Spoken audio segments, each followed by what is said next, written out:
దేవుళ్ళంటే ప్రతి ఒక్కరికి భక్తి ఉంటుంది. కానీ ఆ భక్తి కాలుష్యానికి కారణం కావద్దు అనేది ఆమె ఆలోచన.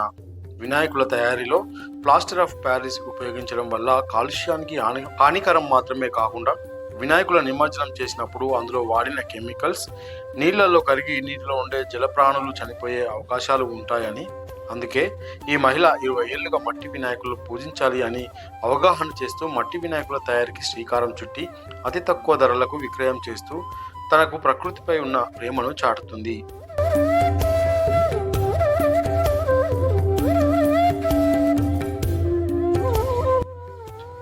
పెద్దపల్లి జిల్లా ఎన్టీపీసీ అన్నపూర్ణ కాలనీకి చెందిన మహిళ చంద్రకళ గత 20 ఏళ్లుగా మట్టి గణపతులను తయారు చేస్తూ ప్రజలకు మట్టి విగ్రహాలపై, పర్యావరణంపై అవగాహన కల్పిస్తున్నారు. ప్రతి ఏడాది రసాయన విగ్రహాల నిమజ్జనం పెరిగిపోతుండటంతో నీరు కలుషితం అవుతుందని గమనించిన గోలివాడ చంద్రకళ 20 ఏళ్ల క్రితం తను పర్యావరణంపై ప్రజలకు అవగాహన కల్పించాలని నిర్ణయించుకున్నారు. ఊరు వాడ అంతా ఏకమై వినాయక విగ్రహం ప్రతిష్ఠించి ఎంతో భక్తి శ్రద్ధలతో ఈ పండుగను జరుపుకుంటారు. అయితే వినాయక పండుగ అనగానే మొదటగా గుర్తుకొచ్చేది గణేష్ విగ్రహం. అందంగా ముస్తాబులు చేసి కొనుగోలు చేస్తారు. అయితే విగ్రహాల తయారీలో రకరకాల రసాయనాలు వినియోగిస్తూ తయారు చేస్తూ ఉంటారు. వాటి వల్ల పర్యావరణం, నీరు కాలుష్యము పెరుగుతుందన్న వాటిని నిషేధించాలని డిమాండ్ కూడా పెరిగింది. అయితే అవగాహన ఉన్న ప్రతి ఒక్కరిలోనూ మట్టి వినాయకులు కొనేందుకు ఆసక్తి ఉండేవారు. కానీ ప్రస్తుతం ప్రజలు ప్లాస్టర్ ఆఫ్ పారిస్ వైపే మొగ్గు చూపుతున్నట్లు అనిపిస్తుందని చంద్రకళ తెలిపింది. గత ఏడాది ఈ టైం వరకు 10,000 బొమ్మలు ఆర్డర్ వచ్చేదని, ఈ సంవత్సరం ఇప్పటి వరకు ఆర్డర్స్ తగ్గాయని చంద్రకళ తెలిపింది. నా పేరు గోలివాడ చంద్రకళ. మాది ఎన్టీపీసీ రామగుండం. మాది తెలంగాణ మహిళా మిత్ర స్వచ్ఛంద సేవా సంస్థ. నేను 2005 నుంచి మట్టి గణపతులు చేయడం స్టార్ట్ చేశాను. ఎన్టీపీసీ అప్పుడు ఎన్టీపీసీలో మాది అన్నపూర్ణ క్వాలిటీ సర్కిల్ అని ఒక సర్కిల్ ఉండేది.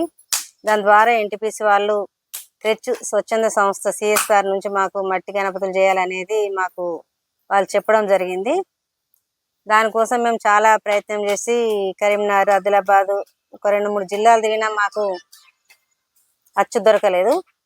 తర్వాత మాకు మన గోదావరికని రామాలయంలోనే ఒక చిన్న అచ్చు దొరికింది. ఒక పెద్ద మనిషి అక్కడ పెద్ద వినాయకులు చేస్తుండేది మట్టి గణపతులు. దాన్ని అడిగితే ఒక అచ్చు ఇస్తే దాని ద్వారా 250 వినాయకులు చేసి ఎన్టీపీసీకి అందించడం జరిగింది. అప్పటి నుంచి మేము 250 నుంచి మొదలైన మా వినాయకులు చేయడం ఇప్పటి వరకు దాదాపు 5-6 వేలు ఆర్డర్స్ ఉంటే 10,000 కూడా మేము చేయగలుగుతాం. 10,000 వరకు కూడా చేయగలుగుతాం. మేము కేవలం పర్యావరణం కాపాడడం కోసమే నేను స్టార్ట్ చేశాను. అంటే లాభాపేక్ష లేకుండా మట్టి ఖర్చు కానీ, కైకిళ్ళ ఖర్చు కానీ, దీనికి సంబంధించిన బూడిద, నూనె, ఈ అచ్చులు, వీటి ఖర్చుల మందమే మాకు తీసుకోవడం జరుగుతుంది. హోల్సేల్లో ఇవ్వడం జరుగుతుంది. ఆర్డర్ను బట్టి మేము తయారు చేసి ఇస్తాం. ఎక్కువ చేసి ఇక్కడ పెట్టాం. ఆర్డర్స్ ఉంటేనే తయారు చేసి ఇవ్వగలుగుతాం. ఫస్ట్ ఆర్డర్ ఇవ్వాలి. మాకు 1 మంత్ ముందు నుంచే మేము స్టార్ట్ చేస్తాం ఇక్కడ. ఎందుకంటే ఈ పర్యావరణం కోసం మేము ఫస్ట్ నుంచి పాటుపడుతున్నాం. ఏంటంటే వాటర్లా అది ప్లాస్టర్ ఆఫ్ ప్యారిస్ వేస్తే వాటర్ కలుషితం అయిపోయి లేనిపోని రోగాలు రావడం, క్యాన్సర్లు కానీ, చర్మ వ్యాధులు కానీ, జలచరాలు చనిపోవడం కానీ ఇట్లాంటి ఇబ్బందులు ఉంటాయని అప్పటి నుంచే ఆలోచించి మేము ఇప్పటి వరకు కూడా మేము దీన్ని చేయగలుగుతున్నాం. కానీ ఈ ప్రభుత్వాలు అస్సలే ప్లాస్టర్ ఆఫ్ ప్యారిస్ని బ్యాన్ చేయలేకపోతున్నాయి. అసలు ఆ గణపతి అనేది రాకూడదు, పెద్దది కానీ చిన్నది కానీ. ఎందుకంటే పెద్ద వినాయకులు అయితే నీళ్లు పూర్తిగా కలుషితం అయిపోతున్నాయి. ఈ రోజులలో అసలు నీళ్ళే ఉండట్లేదు. అంటే ఆ నీళ్లు కూడా కలుషితం అయిపోతున్నాయి. ఇప్పుడు ఈ చిన్న గణపతి అయితే మట్టి గణపతి కుండీలో కూడా మనం నిమజ్జనం చేసుకొని ఒక మొక్క పెట్టుకోవచ్చు. లేదంటే మనం గంగలో కూడా నిమజ్జనం చేసుకోవచ్చు. కాబట్టి ప్రతి ఒక్కరు కూడా పర్యావరణం కోసం పాటుపడాలి. ప్రతి ఒక్కరు మట్టి గణపతిని పూజించాలని మేము కోరుకుంటున్నాం. అట్లాగే స్వచ్ఛంద సంస్థలు కానీ, లయన్స్ క్లబ్ కానీ, సింగేణి సంస్థలు కానీ, ఇటు పొల్యూషన్ కంట్రోల్ బోర్డు కానీ, ఈ శ్రీనిధి చిట్ ఫండ్, ఇట్లాంటి సంస్థలు చిట్ ఫండ్స్ ఇవి కానీ ఫ్రీగా వాళ్ళు తీసుకొని ప్రజలకు పంచుతారు. కాబట్టి అలాంటిది ఏదో మాకు ఆర్డర్ ఇచ్చి మా దగ్గర చేయించుకుంటే మేము 10 మందికి ఉపాధి చూపించగలుగుతాం. అదే చంద్రకళ పర్యావరణ పరిరక్షణ, కాలుష్య నివారణపై గత 20 ఏళ్లుగా అవగాహన కల్పిస్తూ వస్తున్నారు. ఆ తర్వాత మట్టి విగ్రహాల తయారీకి శ్రీకారం చుట్టి తన గ్రామానికి చుట్టుప్రక్కల ప్రాంతాల ప్రజలకు విగ్రహాల ఉపయోగాలపై అవగాహన కల్పించారు. అనంతరం మట్టి విగ్రహాలు తయారు చేస్తూ అతి తక్కువ ధరలకే విక్రయం చేయడం ప్రారంభం చేసి 15 మందికి ఉపాధి కల్పిస్తుంది చంద్రకళ. పర్యావరణం రక్షిస్తూ పాటుపడుతూ మాలాంటి స్వచ్ఛంద సంస్థలను స్థానికంగా ఉండే సింగరేణి, ఎన్టీపీసీ వంటి సంస్థల ప్రోత్సాహం అందించాలని చంద్రకళ కోరింది. అలాగే ప్రభుత్వం నుండి ప్రోత్సాహం అందిస్తే మరింత మట్టి తయారీ కోసం ప్రజల్లో మరింత అవగాహన కల్పించేందుకు ముందుకెళ్తామని చంద్రకళ తెలిపింది. గతంతో పోలిస్తే ఈసారి ఆర్డర్ లేదని ప్రజలు మళ్ళీ ప్లాస్టర్ ఆఫ్ పారిస్ వైపే మొగ్గు చూపుతున్నట్లు తెలిపింది.